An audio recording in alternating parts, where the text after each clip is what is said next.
In September of 2019, I got this antique trunk from a relative's attic, and I started fixing it up in March of 2020 at the very beginning.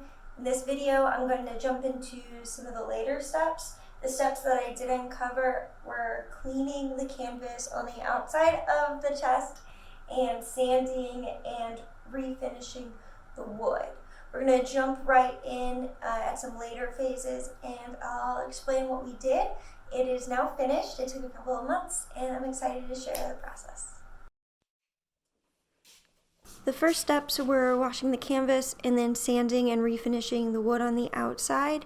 After that, I decided to work on the metal. If I were redoing this process, I would do the metal second to last and the wood as the last, because of just how much residue there is from cleaning this and working on the metal. I used Barkeep's Friend and steel wool to try to polish the metal on the outside. This is also very corrosive. If you're going to be handling this much Barkeep's Friend, I recommend wearing gloves. I definitely had skin shed after my first session working on this.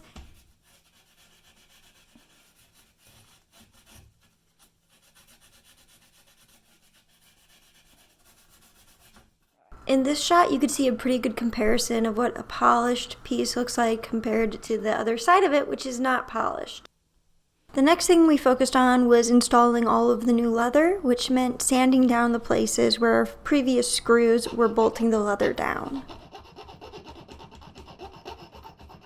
If I were doing this over again, this would definitely be one of the last steps that I did, but I didn't know at the time just how much work was going to be involved, so that's why I did this so early. All of the leather pieces that we got from Bretton's Village.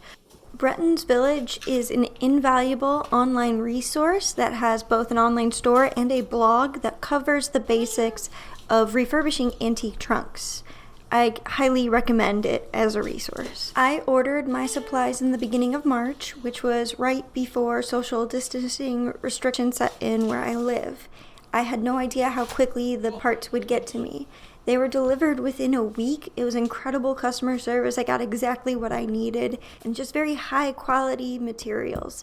I strongly recommend Bretton's Village. After we installed all the new leather, I started thinking to myself, oh wow, I can take this home next week. And then I had the realization that I was not okay with the inside of the trunk. The inside of the trunk was lined with canvas that was glued in. It was very musty, it had a strong smell, so I decided that I would also refinish the inside of the trunk. The first step was tearing out all of the old canvas, and then after that we sanded down the inside of the trunk and applied a polyurethane to seal. During this filming, I was not wearing gloves and I was picking at the canvas with my fingernails. This resulted in me having very sore fingertips, and I highly recommend using tools for this. Scraping isn't a perfect process, and there was quite a bit of canvas left on the walls and the floor.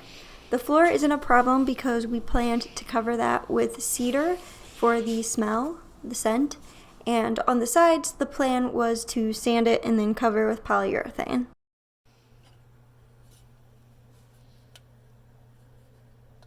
Deciding to refinish the inside of the trunk added a good 4 weeks to the process.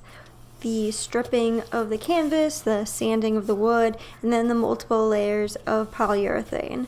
I applied 2 layers of polyurethane, and at the end, the inside of the trunk became this very silky smooth, almost soft texture that is really pleasant to touch, and it doesn't smell musky at all anymore.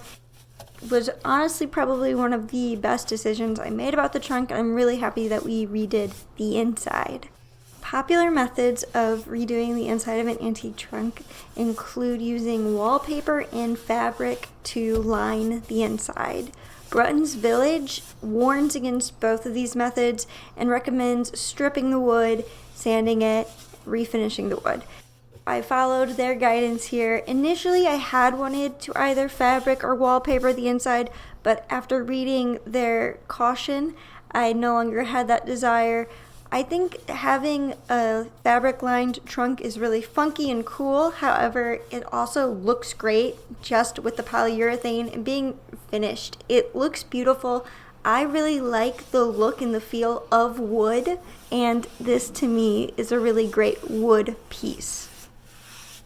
Following completion of sanding and applying polyurethane to the walls, the next step is to apply the new floor of cedar. Cedar was chosen because it is commonly used to line closets. If you're going to make a hope chest, you're going to likely use cedar for the interior because the odor of cedar, the scent, is conducive to keeping away moths, and you want to keep fabrics in these types of trunks. For me, I'm going to keep blankets in here. So we applied a floor of cedar and we weighed that down with paint cans. Then what we had to do next was install the ledges that the cedar shelf is going to sit on. We have 2 boxes that sit on the shelf, and those are both partially made out of cedar. The cedar installation was the final step, so after we got all that glued and screwed together, we brought it to my apartment, and now it's in my living room. I haven't filled it yet, but I am so excited to have this home with me and to have it available to put things in. I wanted to hold off on putting anything in it until after I made and released this video, but this is an incredible piece. I adore this, and I'm so happy that I have it and that I was able to work on it with my dad. It's a great project, and it kept me really busy during COVID. This is one of my side projects. I do a little bit of woodworking here and there.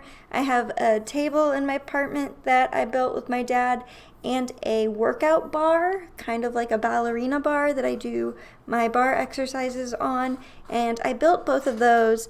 I never really know how to really share that kind of content on this channel. I also have a Redbubble where I post my art, and that's become like a cute little side hustle that I do for the fun of it, not really to make money. I kind of wanted to share with you guys some of these other projects that I have that I haven't really known how to share. Just because I'm not making videos doesn't mean that I'm not making. I love to make things, and I hope that you enjoyed watching this process. What do you think, huh? Do you want to go in